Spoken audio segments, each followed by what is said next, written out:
Hi, it's Amanda. So, what I want to talk about today is something that you've maybe had from a box, or maybe you bought it at a store, or had it at a restaurant. I'm going to show you how to make the real deal mac and cheese, because it's easy AF.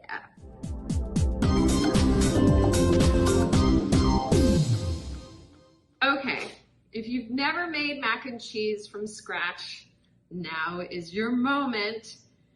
Honestly, I know I say this all the time, but this is truly a simple dish. And if you can make it from scratch, you'll taste the difference. While we're learning, we're also going to learn a couple of really basic culinary techniques and mother sauces. Oh my God, what's a mother sauce? The cheese sauce base, which is called bechamel, is a mother sauce. And it's something in French cooking that we all learned when we started. So it begins with a roux. Have you ever heard of that? A roux is flour and butter, and it thickens things. So we're starting off with about 2 tablespoons of butter, and when you make a roux, you go with even amounts, equal amounts. So if you have 2 tablespoons of butter, you're going to use 2 tablespoons of flour. And a bechamel sauce is always made with roux and milk. Now, if you want to get extra creamy, you could replace some of the milk with heavy cream. That's when you're really going for it. That's when you really need some comfort food. But what we do to make the roux is we let the butter melt, and then we add in the flour, and we're just gonna stir it with a wooden spoon. Now, cheese is a subject here that we need to talk about. I'm going really classic in this one. I'm gonna use cheddar. It's already grated, or you can get a really sharp block of cheddar and grate it yourself. And I'm going to use some Reggiano. I love Parmesan for its saltiness and its sweetness. I put it in almost everything. You can use Munster cheese, pepper jack, Swiss, Gruyere, goat cheese, feta cheese, blue cheese. You can use any cheese you like. You can use a blend of cheeses. Honestly, you can go crazy on creativity. That's kind of why I like this recipe so much, because you can make it your own. Like I always say, recipes are just a guideline. Learn how to make this, know what you're looking for, and then put your twist on it. Okay, so we're looking for bubbly butter. We don't want it to get brown. There are brown or black roux that we use in culinary world, but not today, not here. Okay. Can you hear it? Can you hear the butter is bubbling? I'm going to put in about 2 tablespoons. They're heaping. You know me, I don't like to measure too exact. And you just stir it together. Now, what you want this to look like, and I'm going to show it to you in a second, is wet sand. And you have to cook this a little bit. You have to cook, and you're going to go on low heat now, because you don't want to toast the flour, unless you want this to taste really toasty. So what you have to do is cook it so that the flour is not raw, because if you don't cook it now, once the milk goes in, the flour will not have an opportunity to cook. So this is where you're cooking the flour. Okay, we're gonna turn down a little more. And what I didn't tell you is I've already cooked the macaroni. You always have to have the macaroni pre-cooked before making the sauce and adding it together. You know, for me, I've always made homemade just because that's a chefy thing to do. But the box stuff isn't bad. I like it. So it's kind of the same process. Now I'm putting the milk in, and you heard a lot of bubbling going on. And now I'm using a whisk. So I switched from wooden spoon to whisk. Why do I need a whisk now?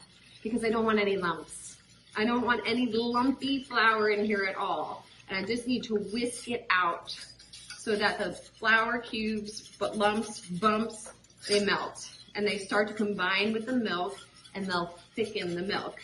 Now, a bechamel sauce can be used for many other things. It can be used to make a lot of Greek dishes. It can be used to make other sauces. You start with a base sauce, and then you add things to it. It's definitely an old school style sauce, but really it is your best base for any cheese sauce. Even if you're making like nachos and you wanted to make a cheese sauce, this is where you start.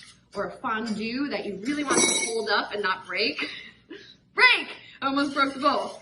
Okay, so the milk is together with the butter and the flour. I'm gonna turn it up just a little bit, and I want you to see it. So I'm gonna get my towel. Okay, because you're cooking along with me, right? I want you to see what's going on here. It's not thick yet, but it will be.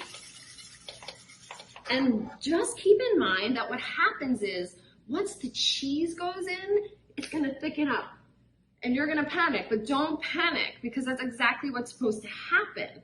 It'll thicken up and it'll get really gooey and cheesy and fatty. So it's gonna go through some changes. It's gonna happen pretty quickly. So today I'm just gonna, when it's finished, put it in a bowl and eat it. But you could also bake it, okay? You're gonna do exactly what we're doing here. Put it in a bowl, put it in a casserole dish, and then bake it. Now, we could put bacon in it, which I love, bacon and mac and cheese. And what I would have done, I would have used the bacon fat in place of the butter. That's what I would have started it with. You can put broccoli. I love broccoli and mac and cheese, and broccoli with cheddar cheese sauce, which you just learned how to make, is such a delicious treat as well. Okay, so what we're looking for is the sauce to get thick, and there's a couple of different ways to gauge it and see if it's thick enough, see if it's cooked enough. And we have this classic technique that we use when we learn how to make this sauce. And we put a spoon inside of the sauce, coat the back of the spoon, and then run your finger down it.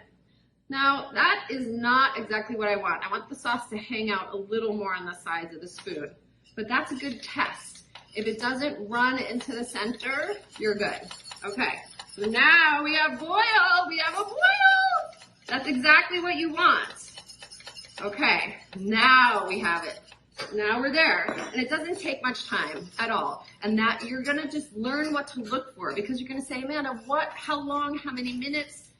I want you to learn what to look for. This looks like a really thick, creamy sauce already. So as soon as that cheese hits, we are done. Okay, in goes the cheddar. Now, when I put the cheddar in, we're gonna turn it back on, but we're gonna go really low. And I'm getting rid of this whisk, and I'm going back to my wooden spoon because I just want to stir it in gently. Okay, if I was to whisk the cheese, it would get caught in the whisk, and we just want this to get caught in the sauce. Okay, so in goes the cheddar. Oh my God. And so when I make this, I like to make it a little extra saucy. I like to add more cheese sauce than I normally would to a mac and cheese because I see how it absorbs it, right? Once you put it in the bowl and then you put the breadcrumb on top, it can become dry. We don't want that. We want saucy mac and cheese. Oh, that cheddar cheese has melted and it looks so delicious. We should taste it, right? We haven't tasted it. We didn't season it. It tastes delicious, but we didn't season it. So even though the cheddar cheese has salt inside of it already, the milk didn't, the flour didn't, the butter didn't. So we're gonna go with 2 nice pinches of salt and a couple of really good cracks of pepper. And again, if you wanted to add some cayenne to this right now, this is when you would do it, okay? And what happens when you add Parmesan, and you'll notice this if you're ever making pasta and you make pan sauces, as soon as you add the Parmesan, it thickens there too. So I'm just using my microplane. I don't know if you guys have this tool at home. I love this tool. It makes beautiful, fine Parmesan. You can do this ahead of time. You can buy already grated, of course. But, you know, mainly I want the cheddar flavor, but the Parmesan just brings up the salt level. And I don't know if you've noticed, but Parmesan has a sweetness to it that I really, really like. Okay, and this is where you could put all those other cheeses. Swiss, or Blue, or Gruyere, or Taleggio, or Fontina, if you want that funky, funky flavor. Okay, now, again, I'm gonna taste it. So taste it as you go, because you wanna know that your sauce is good. If you were stopping right here, you would just have your cheese sauce, and you can save it for other things. Like I said, bake it on broccoli, put it on potatoes. I mean, there's so many things you can do with cheese sauce. Okay, so I have about 2 cups of already cooked macaroni. You could use more or less. You could add different shapes of pasta. I've made this with orzo. I've made this with fusilli. You can add any shape of pasta you like. Obviously, I want to show you the classic, really, really classic, and look at that cheesiness. Okay, I'm gonna put this to the camera because you have to see what's happening. Look at that, it's really, really saucy. I wanted that, but I do need a little more pasta in here for sure. Why not? Now I have extra. Oh, it's terrible to have extra mac and cheese around. So I'm just going to stir that in.